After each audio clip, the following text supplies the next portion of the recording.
Hey guys, it's Crossroads here. Today I wanted to talk about Bitmine immersion, ticker symbol BMNR.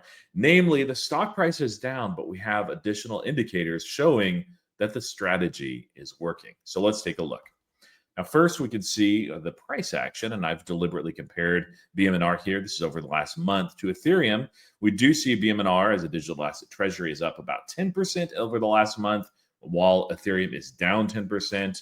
Of course, over 3 months, you can't really use that because of this spike here. So that's not really a fair comparison to Ethereum. And over the last week, the two have tended to trade in tandem. BMNR held the $50 line, but is down about 12%, and Ethereum down just slightly more as well. So people can look at that and say, oh man, BMNR, it's not working. Well, no, there's volatility in these digital asset treasury plays. There always are. If volatility and digital asset treasuries are not for everybody. And so if you're not comfortable with volatility, then it's okay to say, you know what, maybe there's other strategies. But I do want to remind people that this is actually part of the strategy. So actually, let me throw it up this way. We can see right here, they talked about 5 ways to increase Ethereum per share. And number 2 is issue equity-linked securities to monetize the volatility embedded in both the stock and underlying ETH held. So this really is part of that strategy, is to capitalize the volatility. And so if you remember last week, they did a capital raise. They actually ended up selling warrants. They gave a bit of a discount on those just as a sweetener to be able to sell stock at about 15% higher. I believe it's 14% and some change higher than what it was trading at. So about $70 a share. So they raised some capital. Why did they do that? Well, because when the stock price goes down and Ethereum goes down, they buy Ethereum and they buy it quite aggressively. And of course, if this company, BMNR, is underwater as far as their MNAV, which they're not, then they can actually buy back their stock. And this is part of that strategy to take advantage of the natural volatility that is in this kind of play. So that is certainly working to a T. Really good timing on that sell and that capital raise. And I'm sure that they're making very good use of it too. But there are other indicators absolutely showing that this strategy is working. So one of these, and this is an argument forwarded by Tom Lee here. This is back a couple of days ago on September 24th. He said Bitmine, or says Ethereum is Wall Street's blockchain of choice. And he said something very interesting here. So if you look at corporate Ethereum treasuries, of course, BMNR is the largest. SBET is the next largest. The others tend to be relatively small. And Lee says that Bitmine trades $3 billion a day. MicroStrategy trades $3.4 billion a day. I think the two of us represent 95% of all trading volume in the digital asset treasuries. The two of us are 90% of the trading volume. That means institutions really only want to buy us. And why is that important? He says, well, they continue to benefit from passive flows as institutions continue to buy. And he said, yes, correctly. MicroStrategy was really a beneficiary of that, of the common institutional inflows, no matter what, because you have somebody buying it every day. So let's take a look specifically at that, and let's see, and we'll see that it's actually true. So this is Blockworks. Blockworks had a really good post, by the way, this week that indicated, that BMNR and also MicroStrategy, this is just showing Ethereum, by the way, they're talking about billions in trading volume. SBET, it's doing a respectable 300 million there today. But yeah, it's nothing compared to BMNR volume. And if we look at this, let me see if I can zoom in a little bit here. If you look at this, of course, there's some days where there's an absolute spike in volatility, and there's days when SBET is one out. But you can see this trend really since the end of August, that BMNR volume is actually increasing quite a bit. And SBET is, kind of staying about the same, actually down some. Of course, there's a lot more volatility here as well. And the others are just really minor players. Now, what does this do and why is this important that they have higher volume? Again, institutions, they like things that are relatively safe and they want exposure to crypto. And so one of those is through digital asset treasuries. Oftentimes they can't hold crypto directly.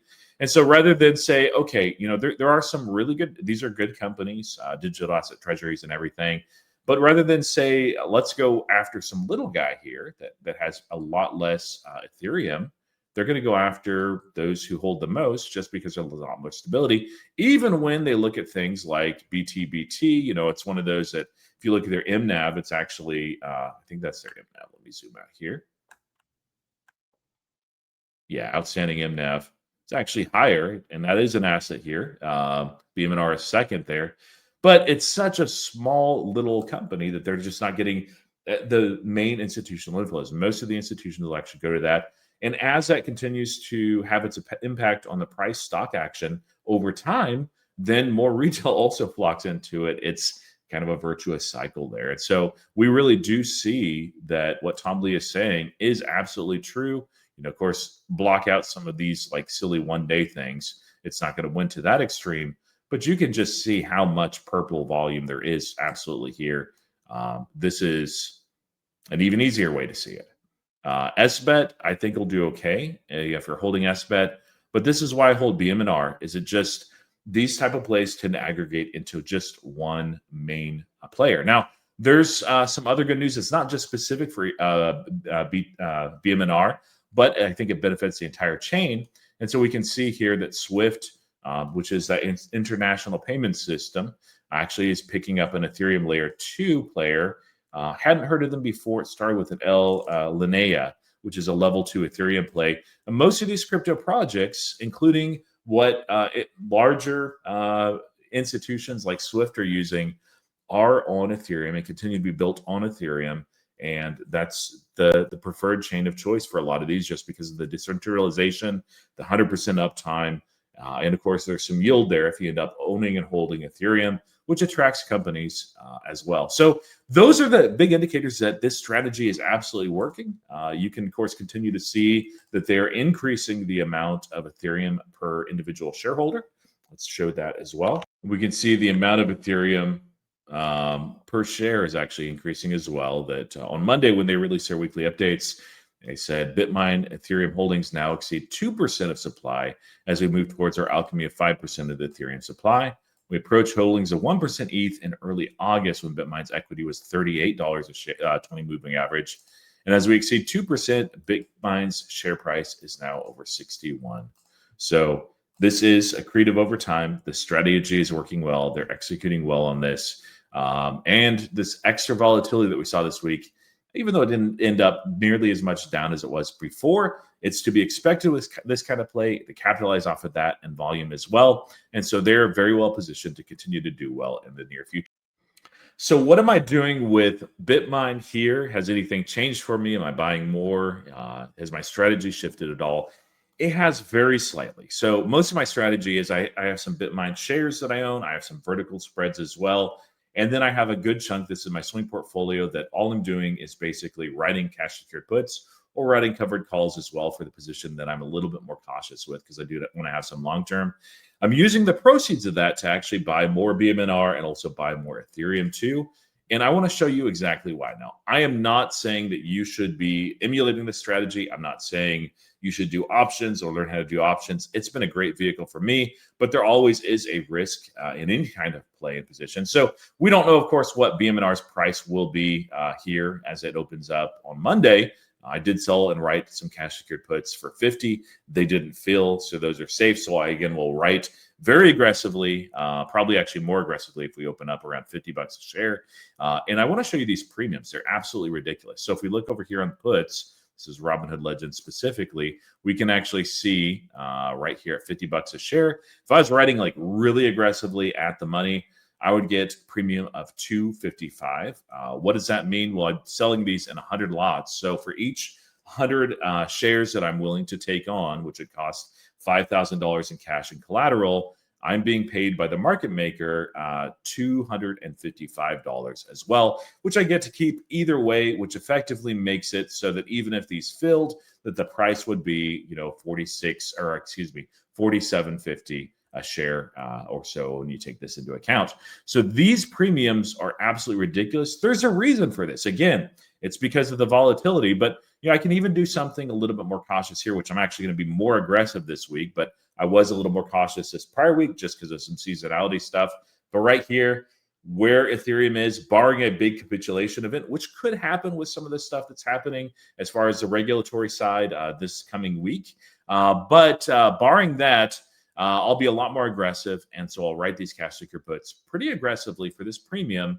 And again, for each amount that I sell, I probably more realistically do, let's see, there's some volume here at 48s. So I probably sell 48s for 161 just to give a little bit of protection to the downside, but also be pretty aggressive.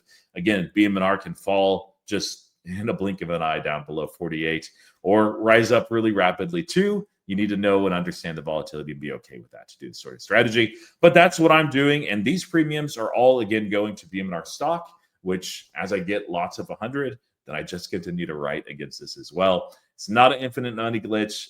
It feels good when it's working, but there are times when the stock pulls back a lot further than you expected. And so then you just aren't going to have those.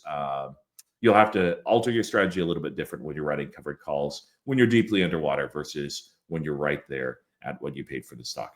Anyway, that's what I'm doing. Nothing has shifted for me. In my mind, this strategy is working very well. This, again, is a play that most of it is in my swing portfolio where I have a 2-year time horizon. I want to be sure to leave enough room there in case there is a crypto winter in this time, maybe early next year, that this can digest that fully and we can emerge on the other side as well. But nevertheless, let me know what you think in the comments. Did anything change in your mind from last week to this week, especially with the stock price action and seeing how effective they were in the timing of that capital raise, as well as had their beneficiaries of the volume and also volatility? Let me know in the comments. Thank you guys for watching, commenting, and subscribing. And until next time, happy investing.